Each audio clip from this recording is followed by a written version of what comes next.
Ladies and gentlemen, welcome back to Always Almost There, day after show live. We are here today to talk about last night's show at the Cascade Equinox Festival in Redmond, Oregon. I'm alone today. The other Always Almost There guys, couldn't make it, which is fine because none of us have heard a note of last night. We're not even 100% sure what they played. But we do have a very special guest. Yes, Jesse's just here for Cam. That's totally reasonable. But we've got Mr. Cam Hurd here today, host of Best Show Ever podcast and comedian extraordinaire. Cam, how are you doing? Doing great. I'm tired. I'm doing tired. That's there you go. Long weekend. Yes, it was not just the Goose show. I was there for all 3 days of this, the first year of this festival, and it was a good one. And I'm in rough shape as we speak. So yeah, as Ryan Molnar says, we're all just here to figure out what was actually played last night. Again, we're going. You're in charge, Cam. Do you have the? But apparently she's going on dates with Travis Kelce, so I didn't know that we were doing that. But that's neither here nor there. Well, we don't have to talk about that. We are going to talk about the show last night. So we have the best approximation of a set list that we have gotten so far today. They did not play Shama Ding Dong. There were reports this morning that they played Shama. They did not play Shama. So we're gonna dive right in here. Nice 2-hour set, 9:30 to 11:30, closing out the festival here. But we've got Hot Tea and Silver Rising to start. And you said this was not your average hot tea. No, and you correctly mentioned that hot tea does go for 20 minutes sometimes, and that's all that it is. But this was a really good start to a festival set after a long, hard day of a lot of rain, a lot of people leaving.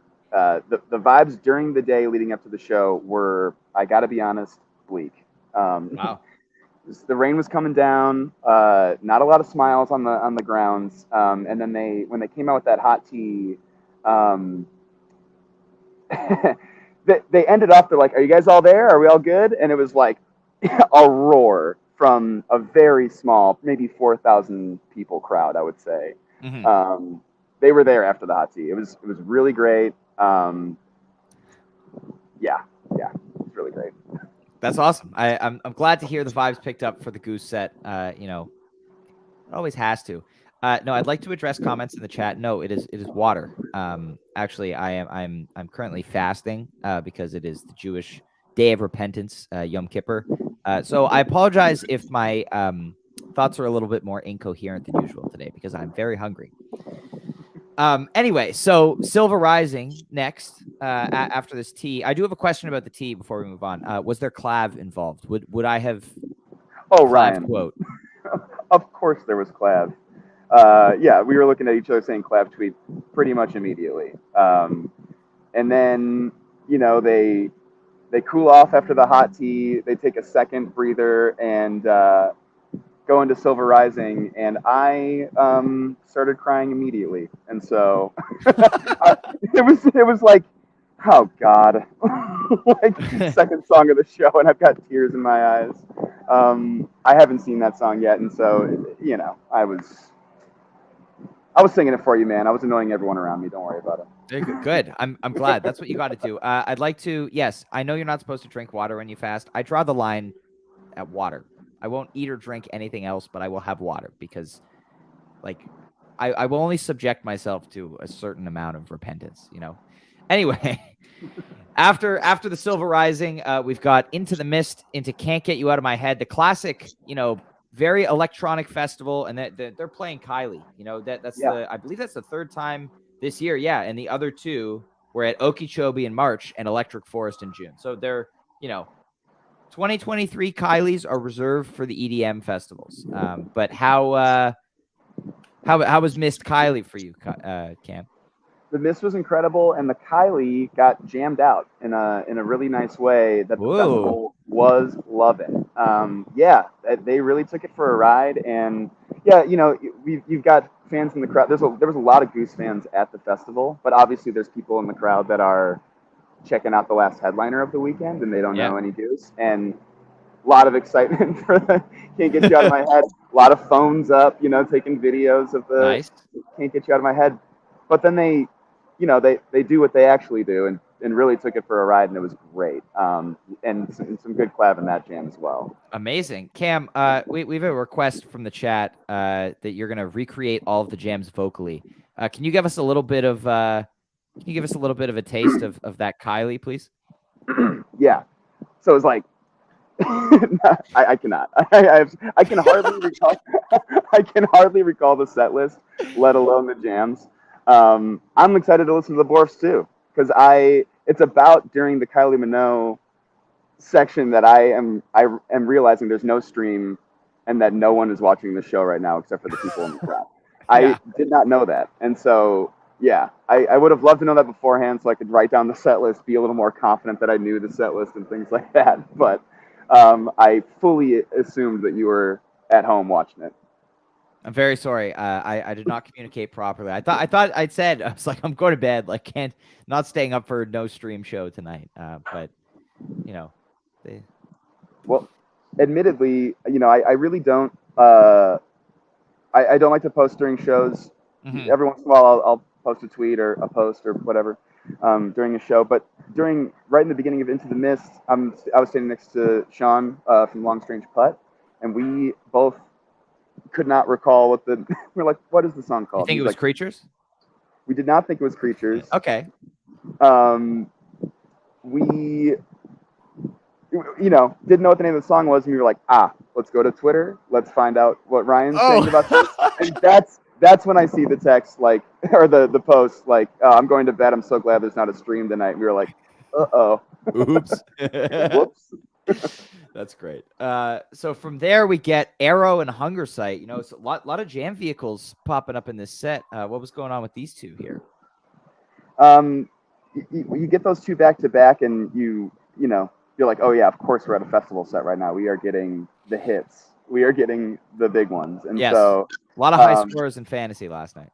Yeah, absolutely. I would have loved for them to play the Arrow forever, much longer. But when they go into Hunger, everyone is very excited about the Arrow. People who don't know Goose are getting down to the Arrow. It's very funky at some points. Mm-hmm. But the Hunger Sight then felt like, here it is. Like, here's something that a lot of Goose fans were looking for. And I gotta say, and I didn't mention it right away, and I don't know why I didn't mention it. It was then we kind of knew that this was the best Goose show of all time. Oh, best show ever, would you say? I would maybe say best show ever. Show of the year? Maybe like, Radio City with Trey, sit down. Sylvie last spring, take a seat. This 2-hour one set Goose set is the best Goose show all right. Well, of all listen, time. None of us here, myself or in the chat, can refute or confirm that, because none of us have heard it. So we're gonna take your word for it. Show of the year last night in Oregon, pretty crazy. Show of all time. Show of all time. Show of all time. Yeah, I'm saying ever. Soat. Show of the ever. The Soat last night. Yeah, that's awesome. And then we get SOS 726 and Arcadia to close out the set. Nice energy. Nice little, 726 always just hits, and paired with an Arcadia to close is just amazing. So on paper, this set looks amazing. But how was the end of the set here for you? Really great. I love 726, and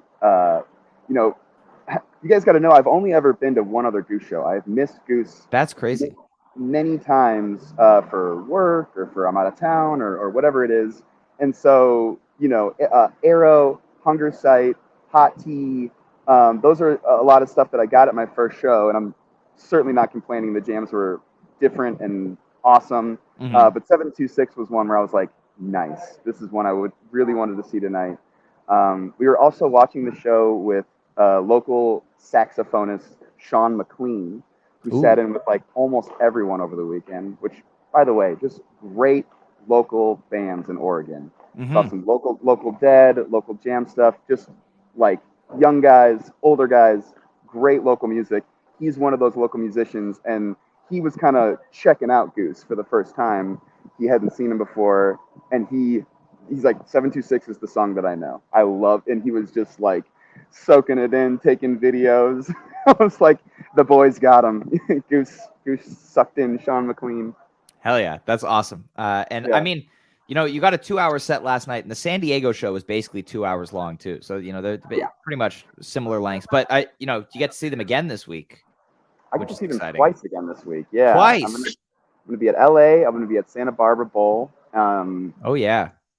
The Wilton where they're playing in LA is a really cool small venue that I got to do some background work in before, and I'm excited to go back there, and it's a classic. And then the Santa Barbara Bowl is like a major venue that I haven't hit out here in the West Coast yet that I'm really excited for, and those will be two set proper Goose that I'm looking forward to. But this was a lot of fun to start off Yeah. the week.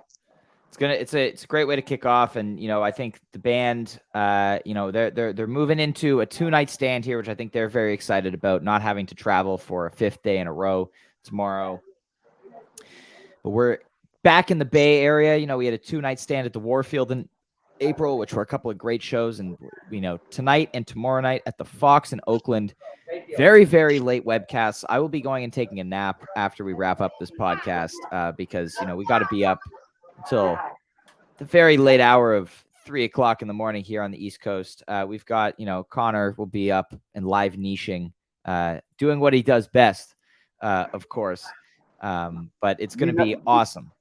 You know that Connor wanted me to phone him in for this. He also didn't hear the show, but well, he can always offer his own unique perspectives.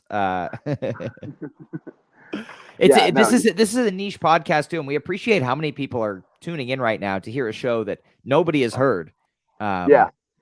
Pretty exciting. it is truly unfortunate that I am the news on the show because I'm like, it was sick. It was awesome. Best show ever.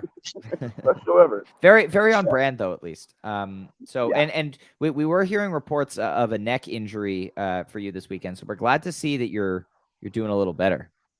I am doing a little better. I did wear the neck brace to the show last night. I was trying to stick out like a sore thumb for the live stream and make it all about me, but there was no live stream, so you guys didn't see. Were you on the rail? Brace. No, okay. But we were pretty close. I mean, like I said, this is a really small festival, and a lot of people took off, and so we were able to walk up pretty close to the showtime and get really great seats. Really great spots, and everyone knows you're like 7 feet tall, so we would have seen you if there was a stream. I was poking out. There was a big blue poncho on Sean's shoulders. I was on Sean's shoulders. We were also there with the No Simple Road guys, who were loving the show. Everyone was just getting down. It was you and I have talked about this with Festival Goose as opposed to the 2-set proper Goose that we're supposed to get. We're not going to get this kind of stuff forever out of them. They're just going to get bigger and bigger, and there's not going to be a lot more times where I'm standing in a field with only 4,000 people, seeing them super close for one set while they just rip classics at us. Yeah. Ladies and gentlemen, sorry, I hate to interrupt this broadcast, but we do have confirmation of the set list that just rolled in. Arrow was before Into the Mist. So it was Hot Tea, Silver Rising, Arrow, Mist, and Kylie, Hunger Site, SOS, 726, Arcadia, and big report from Peter himself. Reports on some jams here. The transition to the Hunger Site, excellent. Arrow went super dark, and the Kylie jam was sick. So we're really excited. Thank you, Peter, for contributing to today's pod. Whether you intended to or not. No idea. I have no idea what I'm talking about. Thank you, Peter. And I assume that means we will be hitting some Borfs shortly, which is very, very exciting. So that's the perfect timing and great way to wrap up today's episode. So I look forward to getting this festival into my ears. Sorry, that was not a coherent sentence. But yeah, I know I may have to delay my nap in order to listen to this first. But it's going to be a late one tonight. Really excited to be back on the couch with a stream. So anyone who's staying up until 3 a.m. with me on the East Coast or midnight on the West Coast or whenever you're staying up, let's tweet about it, or X about it, or whatever you want to call it. But let's it's gonna be fun. 2 nights at the Bay coming up. And thank you so much for being here, Cam. I believe you'll be back later this week when we can have a proper discussion about a show that we've all heard. Yeah, I'm looking forward to. I'm gonna make sure I write down the set list just in case there's some, something wrong with the stream error. stream error or something. Yeah. Perfect. Well, everybody have a great time at the show tonight, whether you're on the couch or not. And we'll be back here tomorrow at 3:30 p.m. Eastern to talk about night 1 at the Fox. Have a fantastic rest of your day.